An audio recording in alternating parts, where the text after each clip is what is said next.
Do you want me to wear the Brittany ones, yeah? Oops. Let's see.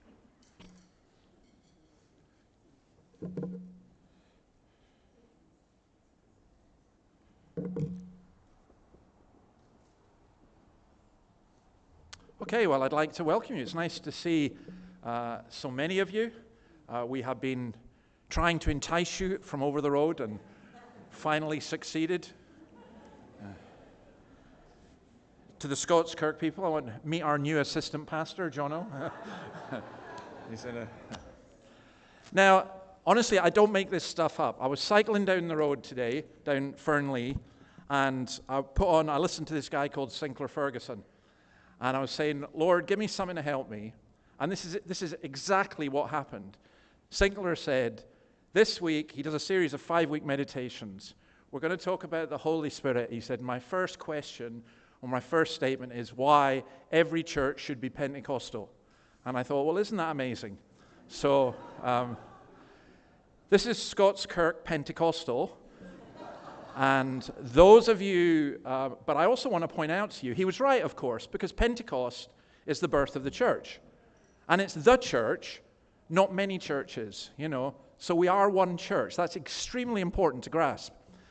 The other thing, of course, is every church should really be Presbyterian because you need good theology and good leadership. It's a privilege. It is a real encouragement to be able. Now, the other thing that's happening, today I've been going through the book of Acts, and when Jono mentioned, it was only a couple of weeks ago, I think we decided to do this. We're becoming quite spontaneous.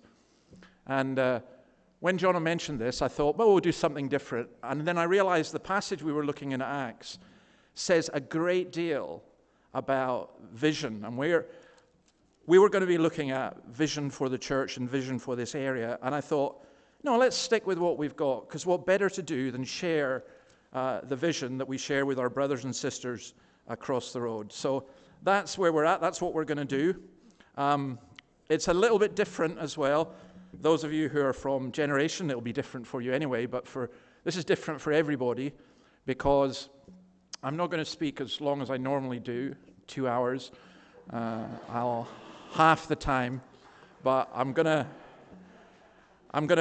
what we're going to do is we're going to split the sermon, if you like, into 2 parts. And we're going to show a video, and then Jono and I will discuss it. But we will, first of all, open that up with the word. Now, we will stand, and I'll do a call to worship, and then we'll just go straight into singing, Oh, Praise the Name. So let's stand. Sing to the Lord a new song. Sing to the Lord, all the earth. Sing to the Lord, praise his name. Proclaim his salvation day after day. Declare his glory among the nations, his marvelous deeds among all peoples. Let's sing, Oh, Praise the Name.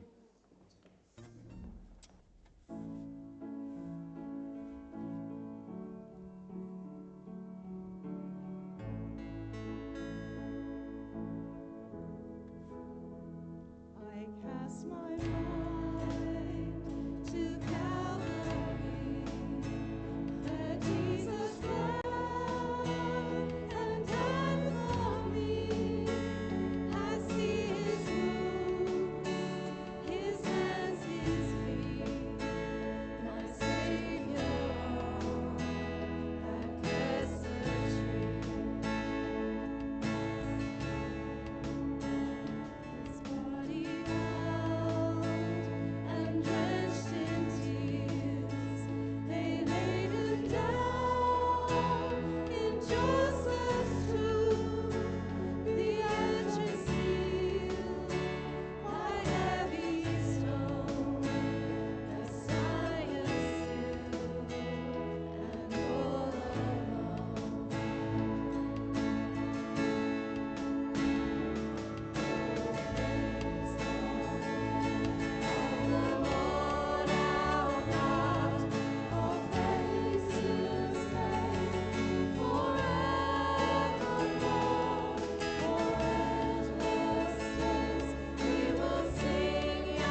Grab a seat. Let's pray.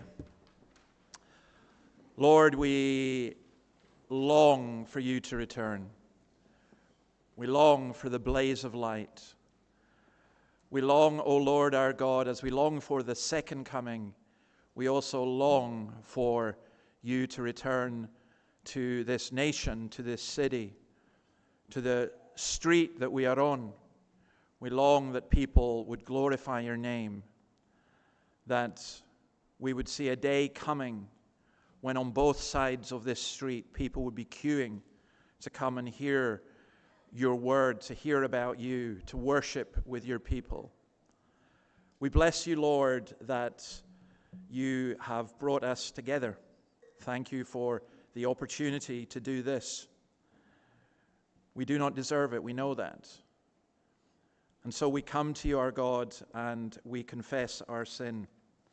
Now you'll see the words on the screen. Let's say these words together. You asked for my hands that you might use them for your purpose. I gave them for a moment, then withdrew them, for the work was hard. You asked for my mouth to speak out against injustice. I gave you a whisper that I might not be accused. You asked for my eyes to see the pain of poverty. I closed them, for I did not want to see. You asked for my life that you might work through me. I gave a small part that I might not get too involved. Lord, forgive my calculated efforts to serve you, only when it is convenient for me to do so, only in those places where it is safe to do so, and only with those who make it easy to do so. Father, forgive me, renew me, send me out as a usable instrument, that I might take seriously the meaning of your cross. Amen. And receive this assurance of pardon from Ephesians chapter 1.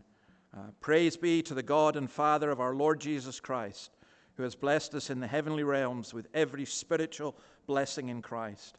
For he chose us in him before the creation of the world to be holy and blameless in his sight. We have received every spiritual blessing in Christ, which is wonderful. Now, here in Scots, we're reading through the book of Isaiah. We do an Old Testament and New Testament reading. I thought we would continue with that. We're going to read Isaiah chapter 4. I have no idea who's reading it. Oh, it's Caroline. Thank you. And after that, someone from Scots is going to pray. Is that right? Good.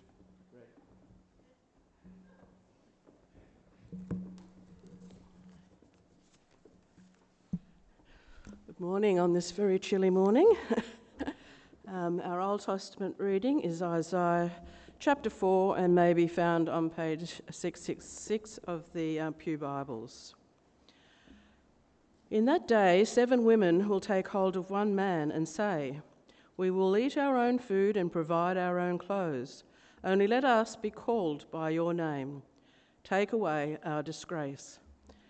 In that day, the branch of the Lord will be beautiful and glorious, and the fruit of the land will be the pride and glory of the survivors in Israel. Those who are left in Zion will remain in Jerusalem, will be called holy, all are recorded among the living in Jerusalem. The Lord will wash away the filth of the women of Zion. He will cleanse the bloodstains from Jerusalem by a spirit of judgment and a spirit of fire. Then the Lord will create over all mountain of Zion and over those who assemble there a cloud of smoke by day and a glow of flaming fire by night. Over all the glory will be a canopy. It will be a shelter and a shade from the heat of the day, and a refuge and hiding place from the storm and rain. Amen.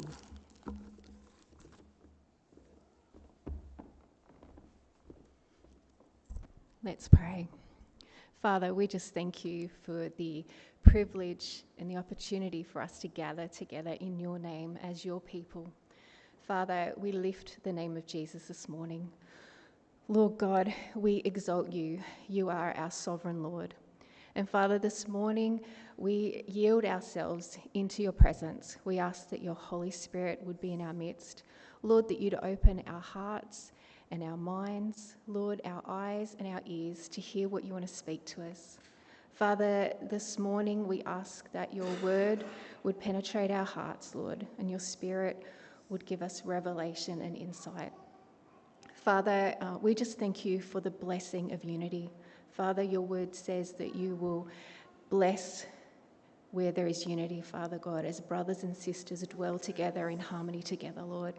And Father, we just thank you for that blessing. And Lord, we pray that as you pour out that blessing, Lord, that it wouldn't just be for us, but Father God, that blessing would overflow from our lives. And Father, as we are here in Hamilton, Lord, 2 churches under the name of Jesus Christ, Lord, I pray that we would shine your light and we would offer your hope with your blessing pouring out into the streets surrounding us. Father, we thank you for the plans and purposes you have. And Lord, we just ask that you would help us to align our hearts with yours, and that, Father, we would walk in your ways and glorify you. In Jesus' name, amen.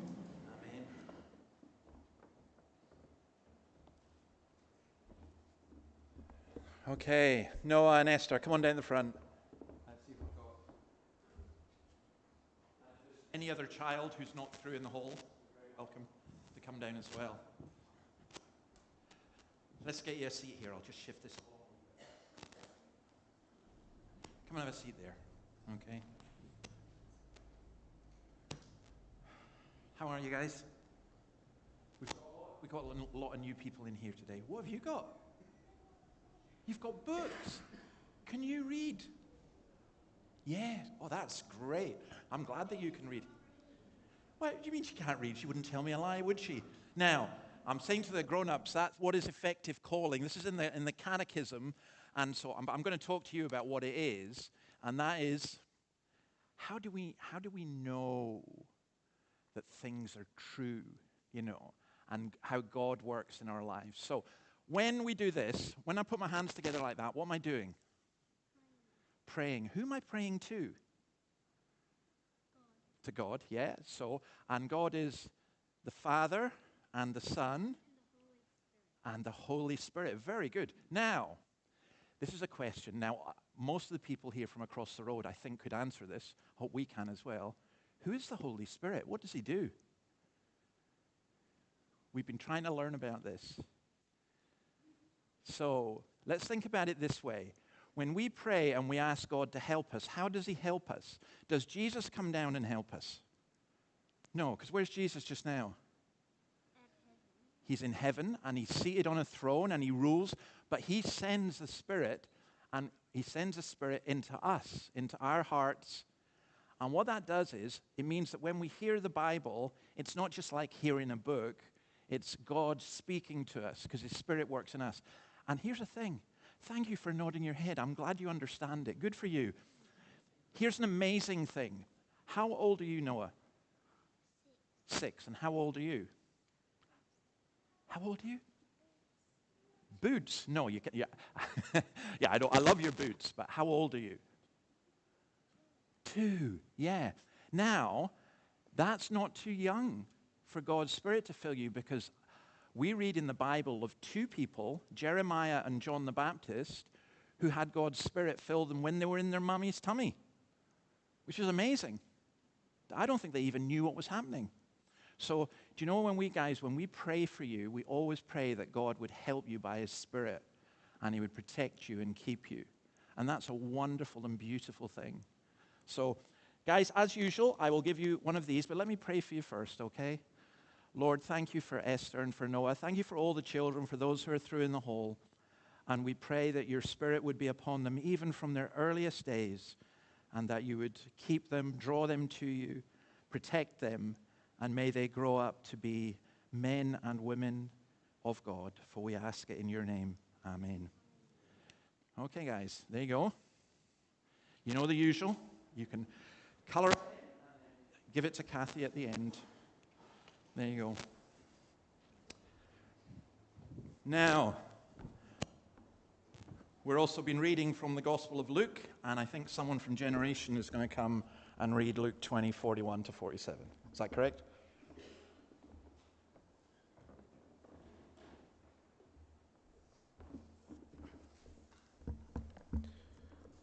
Luke chapter 20, verse 41 to 47. Then Jesus said to them, Why is it said that the Messiah is the son of David? David himself declares in the book of Psalms, "The Lord said to my Lord, sit at my right hand until I make your enemies a footstool for your feet." David calls him Lord. How then can he be his son? While all the people were listening, Jesus said to his disciples, "Beware of the teachers of the law. They like to walk around in flowing robes and love to be greeted with respect in the marketplaces, and have the most seats in the synagogues and the places of honor at banquets. They devour widows' houses for a show, make lengthy prayers. These men will be punished most severely."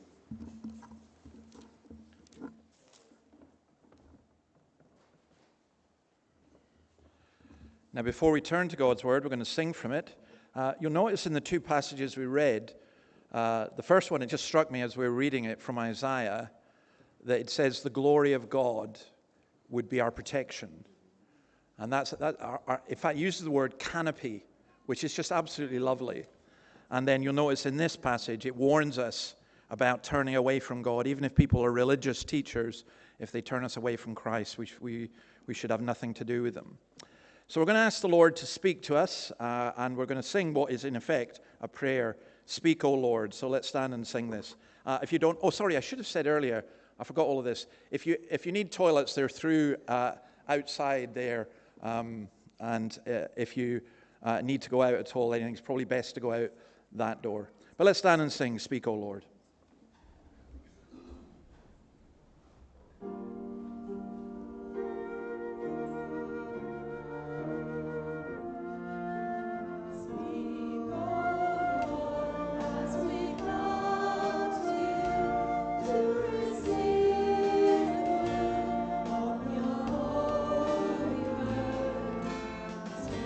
Your truth, and it deep in us, shape your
Okay, if you have a Bible, you turn to Acts 21.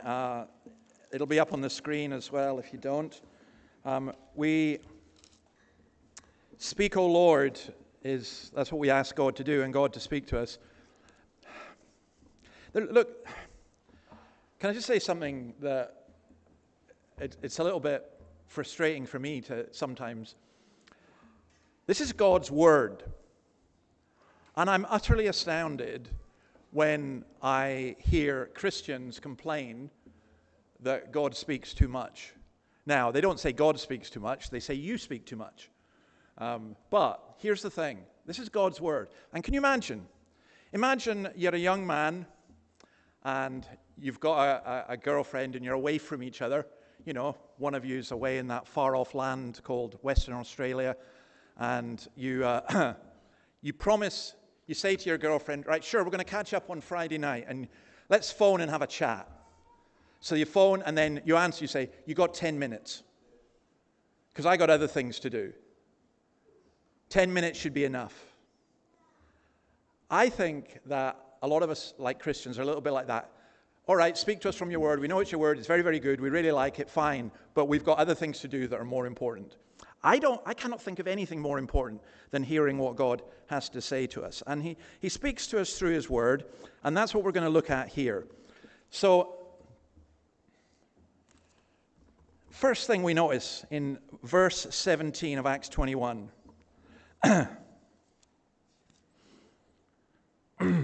When we arrived at Jerusalem, the brothers and sisters received us warmly. Now, what's happening here is Paul has gone back to Jerusalem. I was listening to something this week that suggested that Paul had a master strategy, that he had it all planned out, that he went to certain cities and then he did certain things. When we've been reading through Acts, one of the things that struck me is Paul's strategy was rubbish. He didn't really have one very much. He kept going against his strategy. Like he wanted to go to Asia, and the Holy Spirit said, no, you're not going there. You're going to Greece.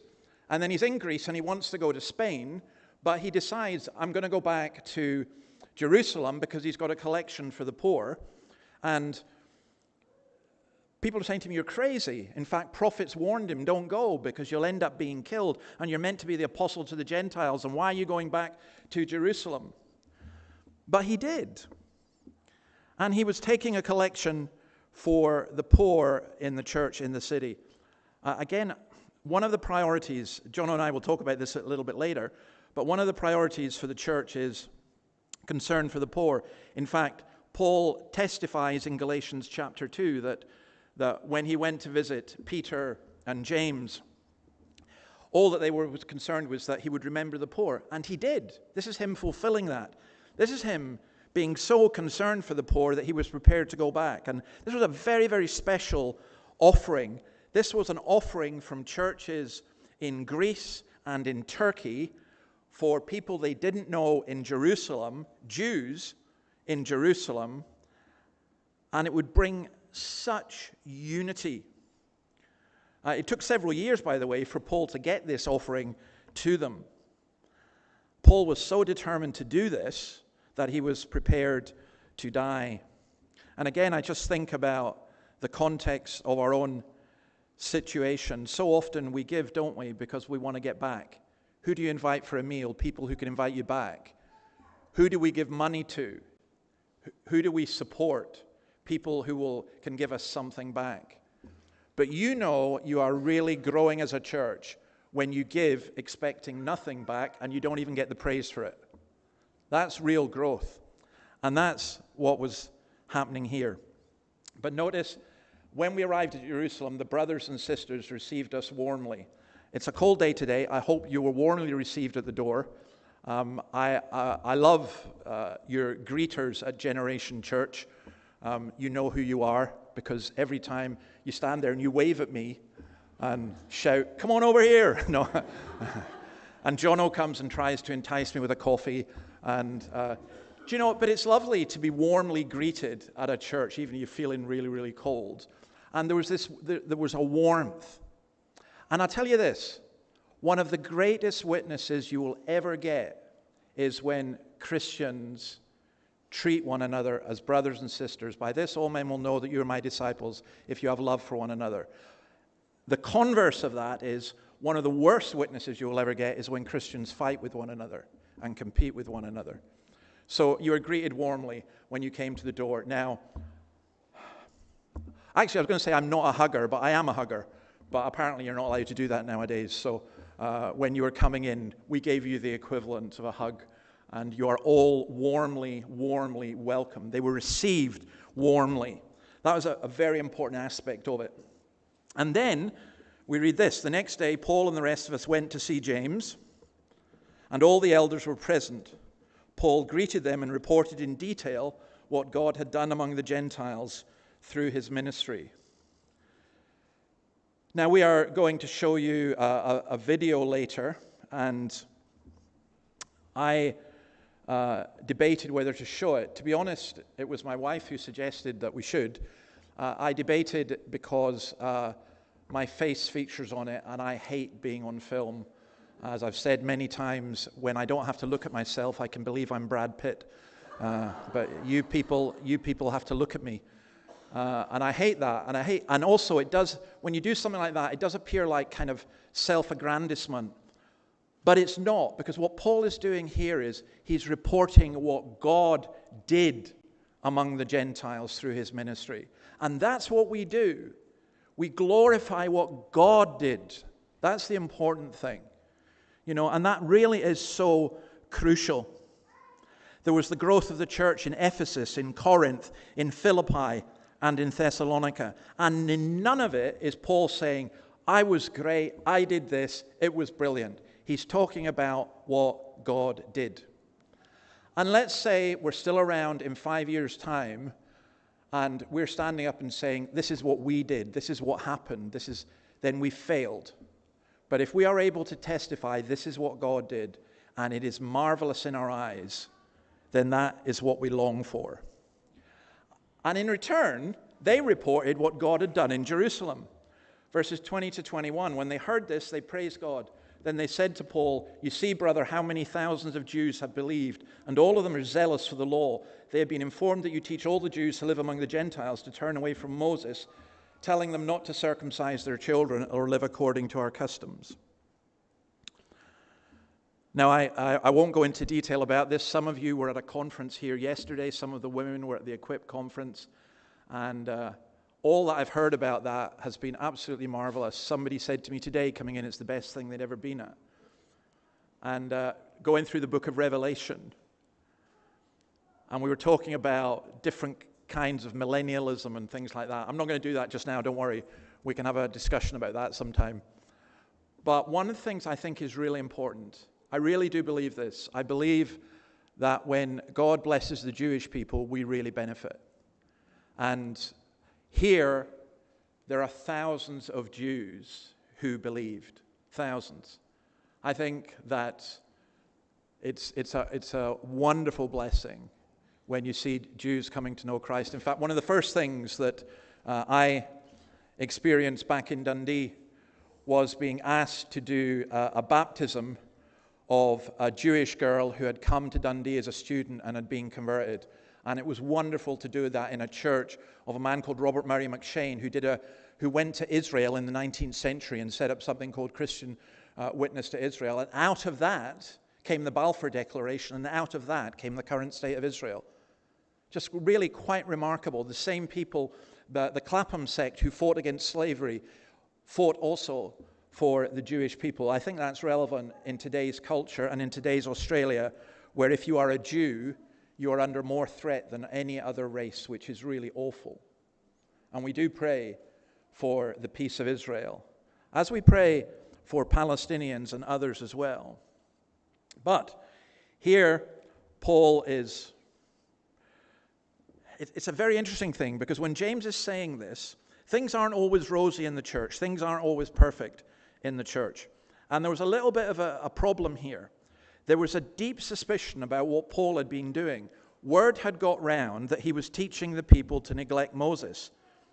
Now, you have to remember, or I'll tell you, that this is 25 years after Paul came to Jerusalem after being converted to Christ. Remember, Saul went around killing Christians. And he came to Jerusalem as someone who was proclaiming Christ, and the church was really suspicious of him, as you can imagine. And then they accepted him, obviously, and then he was sent out. And this is 25 years later. He's returning to Jerusalem. And there was all kinds of gossip and false rumors against him. And can I say this? One of the worst things you can ever do in a church is gossip about people and spread false rumors. Because that's what happened here. I picked up this story. I thought it was a great story. It's from one of the Eastern European countries. I can't remember which one. It might be Belarus or somewhere like that. But it's a folk story. There was a woman who gossiped about a neighbor, and it really, really hurt her. You know that saying, sticks and stones will break my bones, but names will never hurt me? You've got to all know that's complete rubbish. You know, names can really, really hurt you. And so, when this woman who'd been gossiping discovered that what she'd been gossiping about was wrong, she went to a wise old woman in the village to ask, how can I undo the damage? And the wise old woman said, you need to go to the marketplace, you need to get a chicken, you need to kill it, and then on your way home, you have to pluck its feathers, one by one, drop them along the path. Well, she did it. And the next day, she came back and said, well, what do I do now? She said, well, go and collect all the feathers. So she went along the path, and she could only find one or two. And the old wise woman said, you see, it's easy to drop them, but it's impossible to bring them all back. When you start gossiping about people, you may come to regret it later, and there may be forgiveness for you, but the damage you do will continue. You know, and some of us have experienced that. Experienced people saying things about us that are not true, and yet do enormous damage. And that's what was happening here. So, they needed to deal with this problem. What shall we do, says James. They will certainly hear that you have come, and they're really suspicious about you. So he goes, so do what we tell you. There are 4 men with us who've made a vow. Take these men, join in their purification rites, and pay their expenses so they can have their heads shaved. Then everyone will know there's no truth in these reports about you, but that you yourself are living in obedience to the law. As for the Gentile believers, we have written to them our decision that they should abstain from food sacrificed to idols, from blood, from the meat of strangled animals, and from sexual immorality. On reflection, I tend to think that if having your head shaved is a sign of obedience to the law, I'm extremely obedient. Jono, not so much. But, you know, there's a great advantage in being bold. But what was going on here? Now, I think James here probably takes the worst possible interpretation of Paul and says, look, we've got to sort this out. We've got to show people. And he gets him to take what would be a Nazirite vow. Paul wasn't denying the law of Moses, but what he did, I mean, you won't understand the New Testament unless you read the Old, and there's so much wonderful stuff in the Old Testament. The old saying of St. Augustine, the new is in the old concealed, the old is in the new revealed. It's really important to grasp what the Old Testament's saying. It's God's word. But the Mosaic law was a picture. And what Paul was saying is, this is the reality. There's a picture. It's a bit like us saying, the stained glass windows behind you, you know, that's the reality of Christ. No, it's not. It's a picture, at best. The reality is Christ, what I was saying to the children about Christ's Spirit coming into our lives. The reality is knowing Jesus. It's not just a picture. I mean, how can I put it this way? Anyone can have an online emoji girlfriend, but she ain't real. And people do that. The reality in terms of our faith is knowing Christ and loving Christ and sharing Christ. And Paul taught that. And James taught that. And Peter taught that.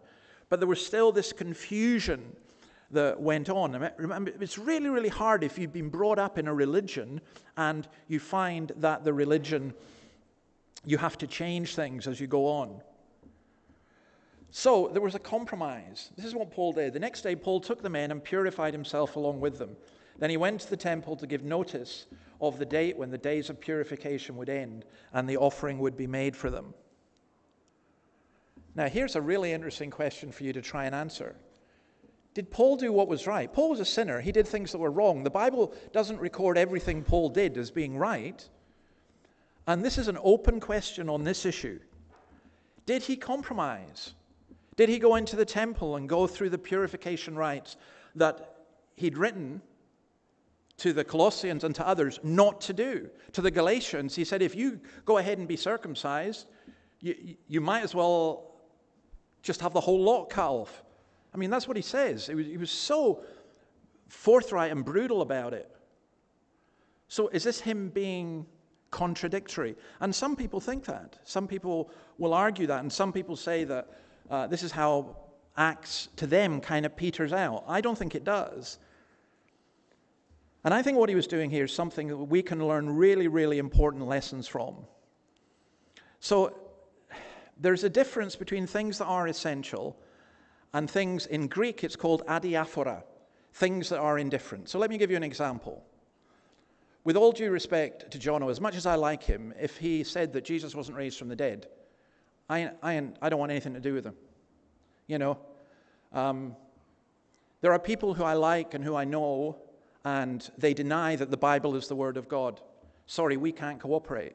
There's nothing we can do together because you don't believe that. I was asked once to do a joint service, and I was told that there would be a minister there who was, they say liberal. What that means is non-Christian. And I said, well, get him to read the Bible. You know, don't have him pray or whatever. And then I got a phone call saying, Dave, sorry, but the presbytery wants us to make sure that he's preaching. And I said, well, we're not coming. And they said, well, that's Christian disunity. I said, no, having a guy who doesn't believe the gospel preaching is Christian disunity. So the reason that we recognize our brothers and sisters from generation is because on what we would call the basics of the Christian faith, Jesus Christ, the Trinity, the gospel, we're at one. We share. We agree. But there are things that are indifferent. So you'll see up on the photograph there, I've got a wee baptismal font for infants. Now, you haven't yet reached that stage of maturity that you can accept that. When you get to heaven, you're in for a big shock. No. But you could say, look, I'm strongly principled. I think that's wrong. I don't want anything to do with him. Nah. Look, it's not a big deal. It really isn't. I wouldn't ask someone to become a member in this church, do you think it's right to baptize infants? If not, forget it. You know, there are things that are essential and there are things that are not essential. It's quite funny, like styles of worship. You know, I meant to say to you at the beginning, if you want to raise your hands, raise your hands. You know, I was in a church where basically the minister said, you are not allowed to raise your hands. And he said, we follow the Bible. I'm going, you haven't read the Psalms then. You know, let's raise our hands. Now, you want to raise your hands, that's fine. You don't want to raise your hands, that's fine. It's a thing indifferent. You know, there are things that don't really matter. I'm sure you come in here and you think, well, they do some weird stuff. And then we go across to you, and our image of you is that you're hanging from the chandeliers, and, you know, I can see standing beside Jono, I see him, he's restraining himself, and I'm saying, don't let it rip, Jono, don't worry about that. You know, because these are things that are indifferent. It's not that they're not important, but they're not things that should disrupt Christian fellowship and Christians working together. And John Stott puts it this way: the solution to which they came was not a compromise in the sense of sacrificing a doctrinal or moral principle, but a concession in the area of practice. Or as Paul himself says in 1 Corinthians 9:22, though I am free and belong to no one, I've made myself a slave to everyone to win as many as possible. To the Jews I became like a Jew to win the Jews. To those under the law I became like one under the law, although I myself am not under the law, so as to win those under the law. To those not having the law I became like one not having the law, though I am not free from God's law, but am under Christ's law, so as to win those not having the law. To the weak I became weak to win the weak. I have become all things to all people so that by all possible means I might save some. I do this for the sake of the gospel, that I might share in its blessings. This was sensitive, mutual forbearance. I think Paul was wise in this, in what he did. And I think it shows his heart. And I think he did it because the church is more important than his own reputation. I remember as a student in a church I was in Edinburgh, we did some outreach work with the kids, and we decided we would do a play. And, of course, kids love plays. So we did a play, and we put it on a Saturday night. Now, we were the kind of church that didn't do plays. We just didn't, And I got a phone call. I was so amazed. I was just enthusiastic. And this was an elder in the church saying, if you put on this play, and this was on the Saturday morning, it was due to go on the Saturday night. He said, your name will be mud forever in the church, and you will never get anywhere in this denomination. And I was distraught, so I went to see the minister. And he said to me, who said it? And I told him. And he said, we weren't going to go. But myself and my wife, we will be there. And they came and they supported us in it. Can you imagine doing that, though? Your name will be mud. You can't do this. You can't say this. I think a lot of people are restricted in churches because of fear of Christians, not fear of the Lord. And it's dreadful. You can't do this. No, we have to do what God says. I'm not saying God says you have to put on a play, but in terms of reaching out to people. I don't know. I would love to preach in the Roman Catholic Cathedral here. And if they said to me, you can preach, but you have to wear a dog collar. I hate the dog collar. I think it's wrong. But I'd wear it for an opportunity to preach the gospel. If I get invited to the Pentecostal church across the road and they say you don't wear a suit and you have to raise your hands, I'll do it as long as I get to preach the gospel. That's the attitude that Paul has. He loved his lost nation more than his own life. Of course he took a risk. Of course people would argue, was this the right thing to do or was it not? I reckon he argued. He was himself torn up inside. But we have to do that. We have to take risks to proclaim the gospel. You can't just do what's safe, what other people want you to do. So I always have a question of the week, and the question of the week is simply this one. Whose church is it anyway? So that's us looking across the road to Generation. I love the symbol that there's this big tree there, because it reminds me of Psalm 1, like a tree that stands beside the waterside. We shall not be moved. I think that tree symbolizes, for me, growth and unity and everything else. But here's the thing. This is not our church. That's not your church. It's Christ's church. And the minute it becomes your church, you're done. You're done. My old church, St. Peter's, there was a lady who started coming. She was converted. When she started coming, we were about 15 people. We grew to about 40. She came to see me one day and she said, oh, there's too many people coming. I don't know them all. It's not our church anymore. And I looked at her and said, I won't say her name because she's still alive. And this gets recorded. But hi. You know who you are. Because your attitude changed, I know that. But it was like, I looked at her and said, your church. She said, oh, she said, I get it. It's your church. I said, no, it's not my church. Keep going. And then she got it. She said, it's Christ's church. I said, yes, it is. And the idea that we would confine a church in terms of size because we wouldn't know everyone is utterly abhorrent to Christ. He wants to save people. He wants to draw people in. It's not our church. And as it's the Lord's church, he does with it what he pleases. He is the head of the church. You look at the 7 churches in Revelation and what he warns them. This is Christ's church. That's what we have to go with. Okay, I am going to leave that there. And then what we're going to do is we're going to sing. Then we're going to watch a video. And then Jono and I are going to have a wee chat. So we're going to sing. We always sing a song from the Psalms, the songbook in the Bible. And this is a beautiful version of Psalm 62. My soul finds rest in God alone.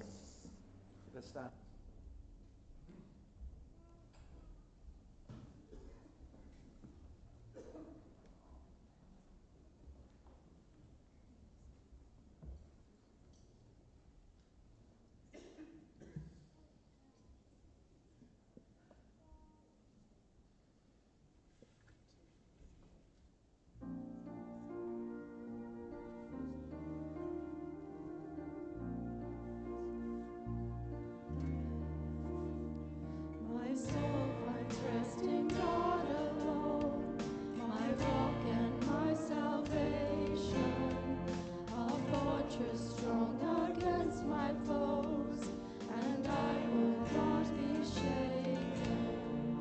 Though winds may gust and clouds may curse, and eyes like arrows pierce me, I'll fix my heart on righteousness.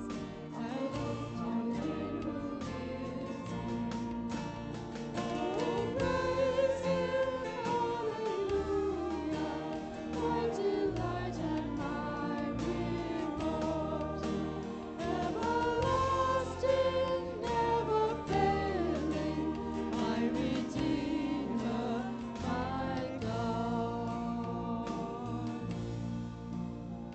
Find rest, my soul, in God alone, amidst the world's temptations. When evil seems to take a hold, I'll cling to my salvation. Though riches come and riches go, don't set your heart upon them. The fields of hope in which I sow, a harvest stood in heaven. Oh, praise Him, hallelujah, my delight and my reward. Everlasting, never failing, my Redeemer, my God. I'll set my gaze on God alone and trust in Him completely. With every day pour out my soul, and He will prove His mercy. Though life is but a fleeting breath, a sigh too brief to measure, my King has touched the cords of death, and I am His forever. Oh, praise Him, hallelujah, my delight and my reward. Everlasting, never failing, my Redeemer, my God.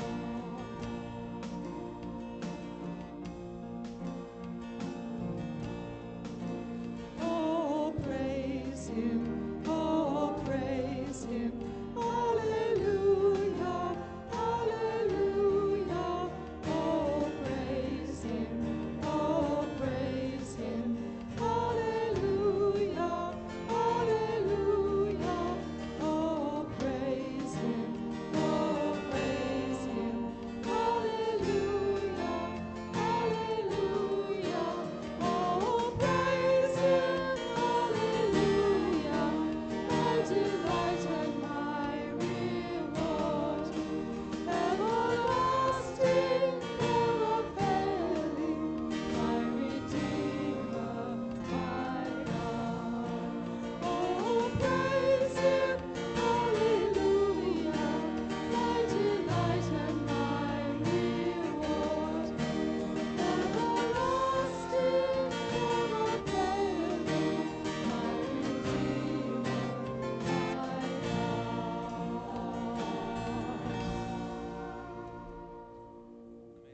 Have a seat, please. Everlasting, never failing. Okay, this is the bit I was a little bit reluctant to do, but we're going to show you this video. Now, to set the background to it, it's very simple.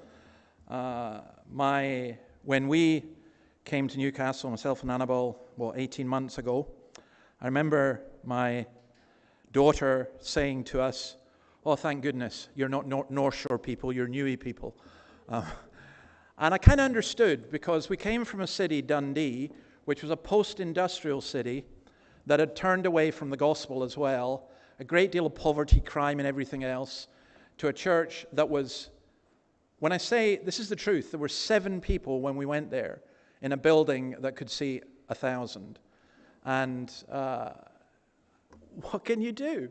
You know, you're absolutely stuck.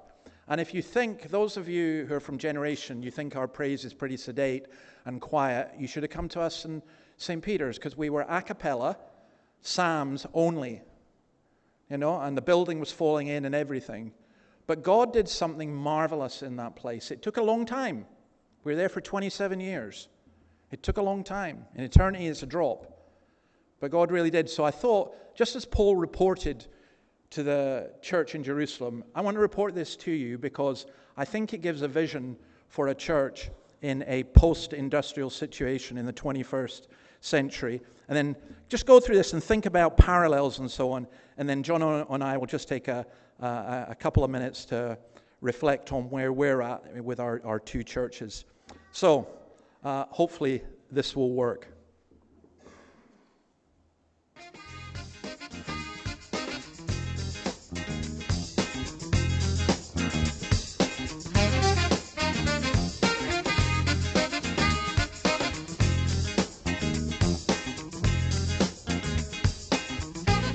St Peter's Dundee, one of the best-known churches in Scotland, is associated with the renowned Robert Murray McShane, who became its first minister in 1836. With a seating capacity of 1,100, the new charge of St Peter's flourished under the ministry of the inspiring Robert McShane, who was particularly innovative and prayerful.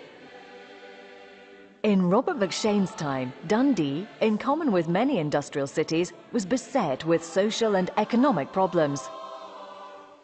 The new minister and his growing congregation set about the task of bringing the gospel to the people of the city, together with a relief program to help those in need.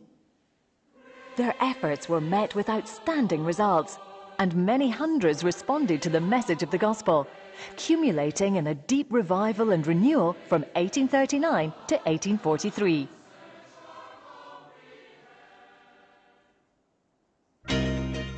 Nowadays, Dundee is a bustling and modern city with 2 universities, and popular with the many tourists who visit the City of Discovery. Social and economic needs have changed since 1836, but it is still the conviction of the 21st century minister and congregation of St. Pete's that the gospel of Jesus Christ is as relevant today as it was back in those early days.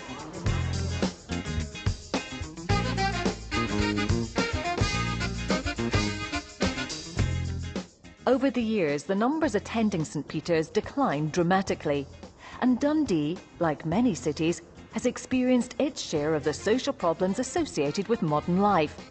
Drugs, crime, and family breakups are creating new challenges, and the congregation at St. Pete's, under the ministry of David Robertson, are trying to pick up the pieces. I came here in 1992. There was a handful of people, and even some of them left when we came. It was a literal handful. I preached to single figures here. We didn't really know what to do, but I just preached the Bible, and we've had a lot of new people come, mainly, surprisingly, younger people.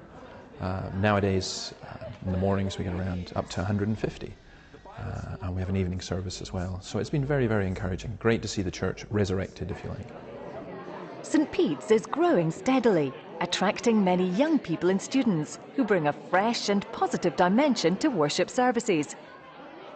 Students, many from overseas, enjoy the warm welcome, teaching and the hospitality that is offered at St. Pete's. Well, the first time I came was in the church crawl in first year, and then I think just as I kind of basically grew in my knowledge of God and stuff and how important the Bible was, I suddenly realised that St. Pete's was just so amazing for like the teaching and also the really kind of strong kind of Christian community. I came to Dundee first almost 4 years ago to start work here, and I arrived on a Saturday and thought on Sunday I would like to go to church. And I stayed in a little B&B down on Thompson Street and walked up Thompson Street, and there was St. Pete's. And I just thought, oh, that's close and fair enough. I could just walk in. That's how I ended up in St. Pete's and never tried any other church in Dundee.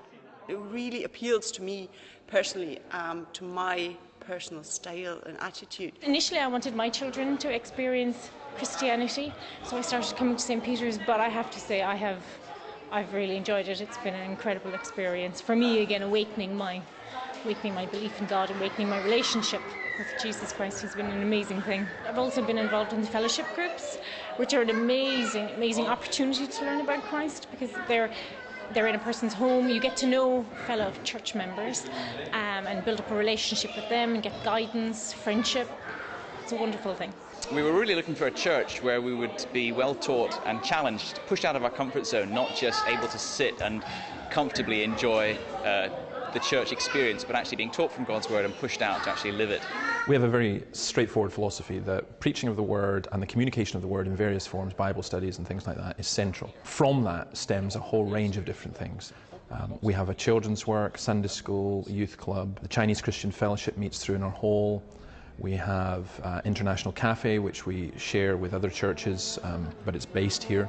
We are currently considering setting up a prisoner support group, care for ex-offenders who've become Christians in prison. For the size of the church, it's an extremely active church. St. Pete's serves an area to the centre and west of the city, where there is a need for more community facilities, and members of the congregation are active in various initiatives, which are warmly received in the local area. Many young people are attracted to the Monday Club at St. Pete's to participate in creative activities and sport, and learn about the Bible. The Monday Club is really just it's for kids in the area, so it's non-church kids, but there's a few kids from church that come. It's just a chance for them just to come into the church, a chance for us to speak to them, to have fun with them, to have games, and to do arts and crafts, but also we do Bible talks as well, so it's a great chance for them to hear the gospel. Well, I like the activities, the quizzes, and have fun. I like the table tennis. I like meeting new friends and the activities we do. All the kids are full of energy. Actually, give them like believers. I'm also involved in student work. I do a student prayer breakfast, which we have every second Sunday, and it's great. It's just a chance to get some free food for students and also to bring up any prayer points. Many women in the congregation have approached myself and spoken about their desire to be involved specifically in women's Bible study, for us to pray together and just for us to be aware of just the gifts we have and how we can use that, not only in the church but in the wider community. But the vision of St. Pete's is not just about the west end of Dundee. The city is home to 25,000 students, many from overseas, who are looking for a church to foster their spiritual growth, and many who are being contacted with the message of the gospel for the first time through the outreach of city churches. I work for Friends International, and really I guess a group of local churches in Dundee have got together and tried to make friends with international students. We organise all sorts of different events for them and have the cafe regularly and link them with local families. It's just an opportunity to make friends and chat with them, listen to what they have to say and talk to them about what we believe as well. St. Pete's is looking ahead and planning a strategy for the future. New life has fostered fresh enthusiasm for further growth, and an exciting developmental plan for the church building is underway as part of the congregation's vision for the city. What we wanted to do with the redevelopment was to retain the traditional character of the building, the McShane connection, but to make it more suitable for 7-day use. The new design will provide accommodation suited to the regular church activities, such as worship services, youth and children's work, women's meetings, student events, Sunday school, hospitality and community events, and facilitate a range of new initiatives, such as the Family Support Programme. I am what's known in the States as a marriage and family therapist, and we were invited here by a group of ministers in Dundee to help support families and marriages in the church and out with. So we are doing a work that involves supporting member families in the church, the various churches in Dundee, but also working to outreach into the community and meet the needs of families and couples in the community as well. I just find this so thrilling and so exciting because here we are in this building and the location of the building is in the West End, such a key area. We just have so much potential as Christians to look at the needs and to ask, how can we help the people in this community? What would God have us do to reach out to this community? And I just see it as being so key in terms of the redevelopment of the building. The redevelopment will allow for an expansion in the work among children and young people, providing suitable premises for them to meet. There are very few community facilities in the West End, and this church is providing that. Not just providing that, but we're providing people, youth work, so many other things. Instead of this building falling apart, it's redeveloping and growing, and I would hope that the wider community would support that. A public Christianity centre is planned within the new development to engage with the media and to establish a centre of influence to promote Christian teaching in Scotland, throughout the whole of Britain and into Europe. One of the things we want to do with the church is turn it into a centre for public Christianity, which is really to do with apologetics. Now, all that came about because of this. Well, first of all, because of this book, Richard Dawkins' The God Delusion, and then a response that I wrote called The Dawkins Letters, which became a bestseller in Britain, but allowed me tremendous opportunities. For example, here in Borders in Dundee, we launched the book in the cafe behind us, and it's just given us a tremendous opportunity to discuss Christianity and the Bible. The idea with the Centre for Public Christianity is train people to be involved in this kind of cafe evangelism, plus also help people interact with the media, encourage people to take Christianity into the public marketplace. And I think that's a key part of everything that's involved, not just bringing everything into the building, but from the building, taking Christianity out into the wider community. As well as a determination to make the message of the Bible available to the widest audience at home, initiatives are also promoted at St. Pete's to reach out to the developing world. The Hope Centre in Burundi came into being as the result of a meeting between a member of St. Pete's and a Burundi pastor. And mission teams are now involved in overseas projects to help families and communities. About 2.5 years ago, I began a little organisation called Mission International. I think one of the big things I found coming to St. Peter's is a great level of encouragement, which is a big thing when you're trying to hold down a full-time job as well as do any kind of charity work. And so the encouragement has been great. People have also responded financially to help with projects that we're doing. And this year, which is probably better than all, is the fact that we're trying to raise a team from St. Peter's to go to Burundi in the summer. And there's quite a number of people who are interested in that. So that's a fantastic encouragement to us as well. The congregation at St. Pete's are determined to make a difference. Believing that the gospel message changes lives and communities, they are dedicating themselves with enormous enthusiasm to making the gospel known and are using every means available to them. The modernisation and development of their 1836 building is necessary to the fulfilment of their vision for the City of Discovery and far beyond. Well, I'm quite excited about the development because I think it's going to make the church in general a much more inviting place for the community, which I think is what the church really needs to be about, is inviting and attracting people in. So this is very much in line with what we're doing in terms of trying to address the needs of the community.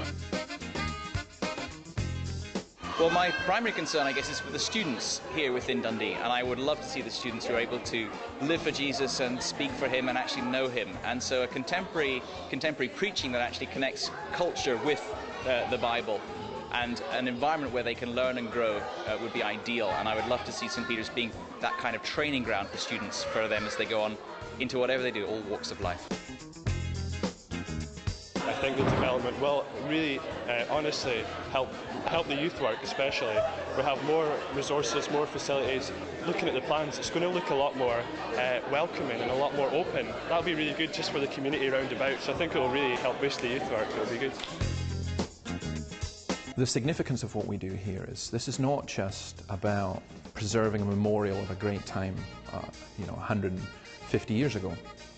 it's about the gospel being communicated and spread now. And one of the things that we want to be, as well as doing the apologetics and the evangelism, is let people see actually the church can be real and relevant and can grow with normal people who are seeking to follow Jesus.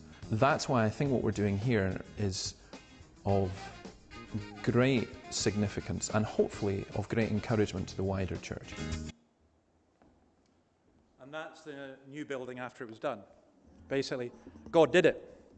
The Center for Public Christianity, God did it. We became, it grew into an organization which really God has used and continues to use under a man called Andy Bannister. People came in, we planted churches, God did it in St. Andrews, all over. You know, it really was quite remarkable. And when you're part of it, you don't see it really as being remarkable. You see the blood, sweat, and tears. But when you come away from it, you look at it. And that's, honestly, my heart and passion for here.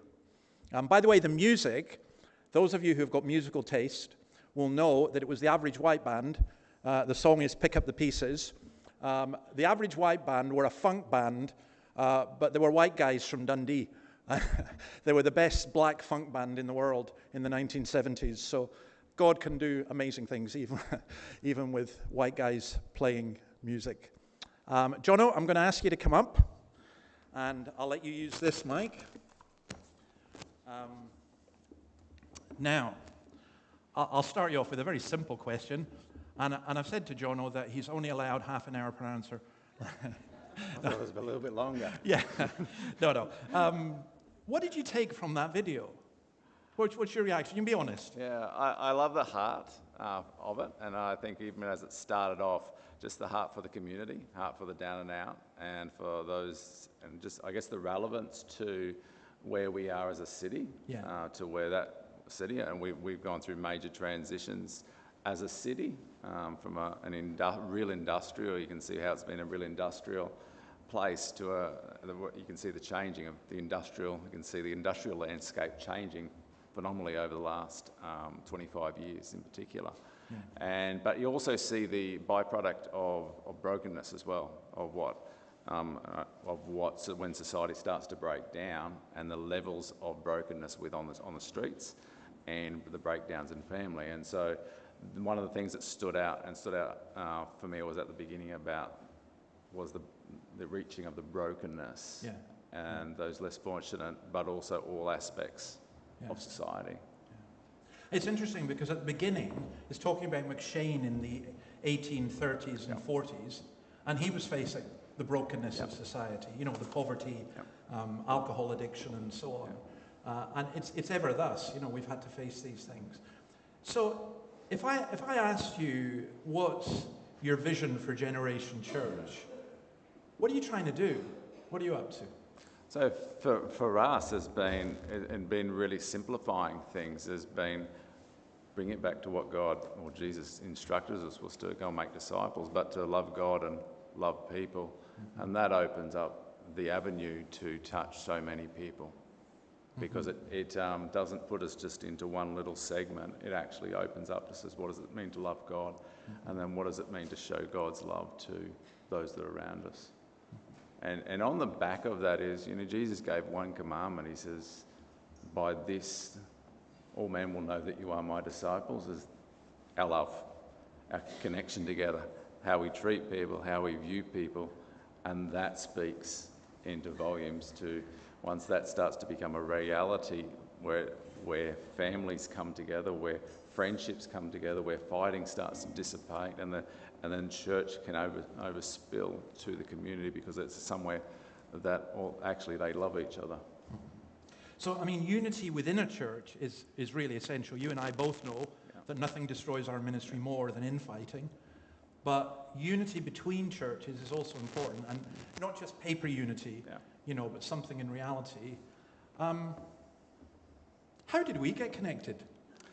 I think it was your fault, but maybe... No, it wasn't. I remember knowing that Scots had a new minister, and I'd been meaning to come over here to introduce myself, and then David comes across knocks on the door, and we invite him in. And from the first time we invited him, and I think it was a Thursday afternoon, and we just started talking, there was a connection there of, oh, there's oneness here.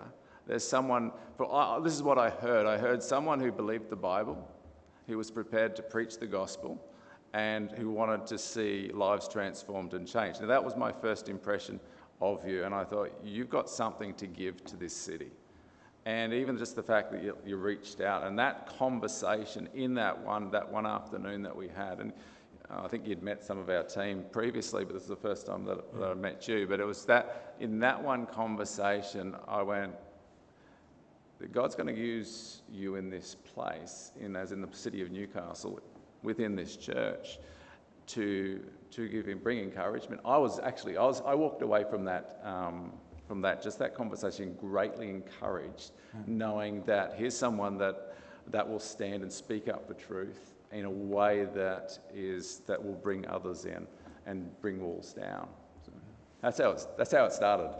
Yeah, you see, the encouragement thing is, this is so true. People need to understand this. You give to somebody, you get back so much more. So I just wandered across, and then, I don't know why. I think maybe I wanted coffee or something, and the shops were closed, or I heard they did coffee over there. But I went across, and, I did enjoy our meeting. But I have to say, whatever I gave to you then, you've given it back 10 times, because the encouragements, and I mentioned this before, but there was one Sunday morning I was feeling really, really low, and I was sitting out in the wall, and I'm normally welcoming people, and to be honest, I was struggling even to do that. And you came across with a cup of coffee, and just that, it was like washing feet or something. And I just thought, nah, we're not alone, And I think that's part of the importance of us being together, I think, who knows what God does with it? We didn't have a big plan, let's have unity, it's just been good to see what God has been doing, and we hope that he will, because as we saw in that video, the kind of ideas, we genuinely want to be a blessing to the community. You obviously share that, yeah. Yeah, I do. It's one of the things that when I walk through down Beaumont, and also when we sit in our lounge, or coffee lounge at the front, just with glass windows at the front, and you look over and you look at the distress of people. So you look at those that are really affected by drugs, by alcohol, by when Jesus, encountered the demoniac, the what you see in front of our windows. But then when you walk down Beaumont Street, and you realise the brokenness, you realise the hardship, and you realise what life has devastated so many people, and that's been something that I sense that we'll share in our future together. Because we both believe, and our churches believe, that the answer is the gospel. Yeah. So this week, you always have people in, but this week I had a couple of teenagers in.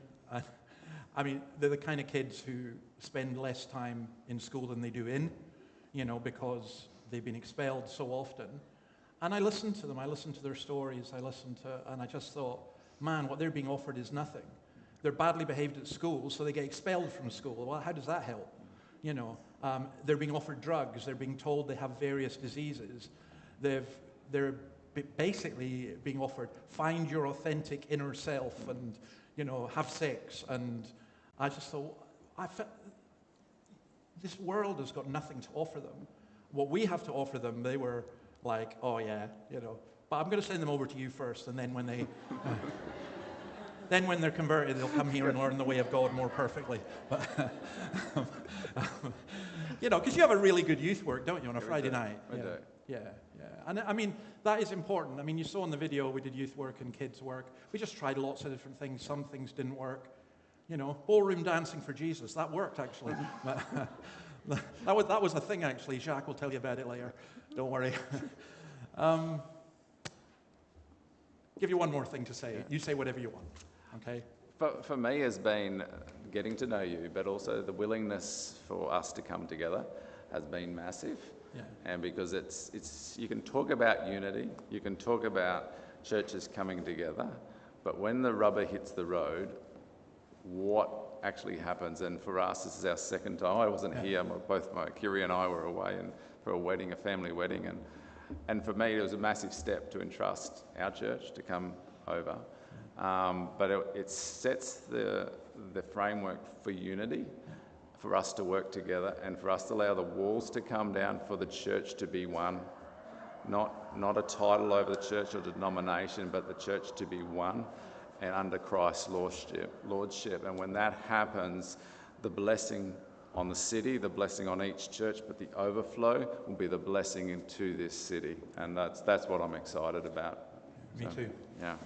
Pray for us, brother. You pray for us. Yeah.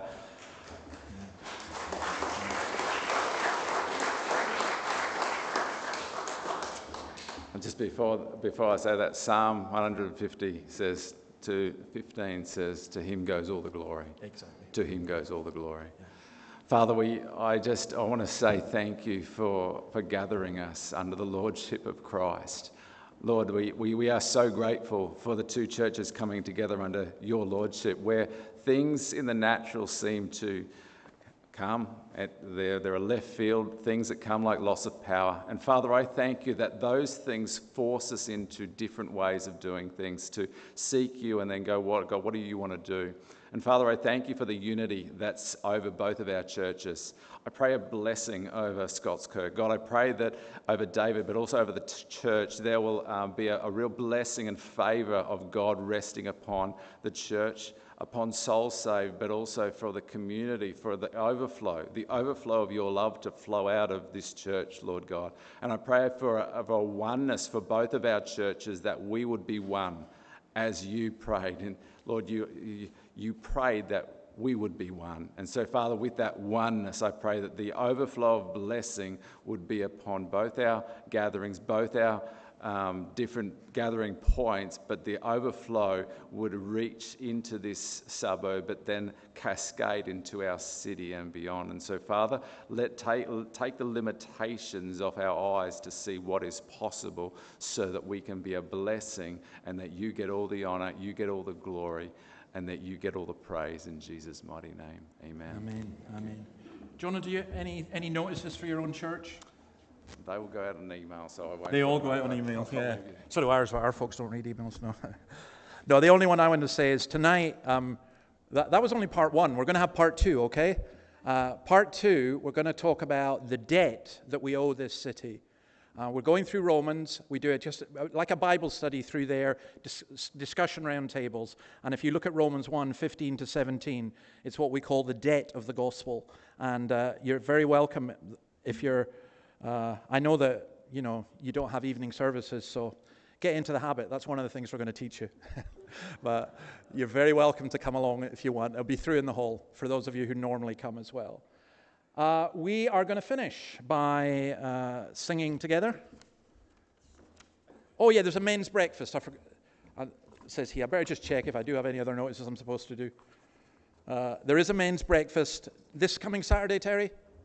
Yep. 8 o'clock, and there'll be a prayer meeting afterwards. And don't forget Bill and Ev's wedding. That will take place after the service next Sunday as well, which is, we look forward to all of that. So this is our prayer, that God's kingdom would come. Let's stand and sing this to his praise. And please remain standing for the benediction.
Lord, the harvest is great, the workers are few. We plead with you to thrust out workers into the harvest field. We ask, O God, that we would have your eyes and heart, that you wept over Jerusalem, that we would weep over Newcastle. We pray that you would bless Generation Church, that it would grow and flourish. Lord, there's still room, and we pray, our God, that you would bless Scots Kirk here, and both of us as we work together for your kingdom, your glory, your name, not ours. And may your grace, mercy, and peace from the Father, the Son, and the Holy Spirit be with us and remain with us now and forevermore. Amen. Amen. Amen. Folks, there's first of all, that's a miracle. We'll finish before past. I was guaranteed we wouldn't, but there's lots of stuff, food and drink and so on, through in the hall. Make your way through and speak to a stranger, you know. Thank you.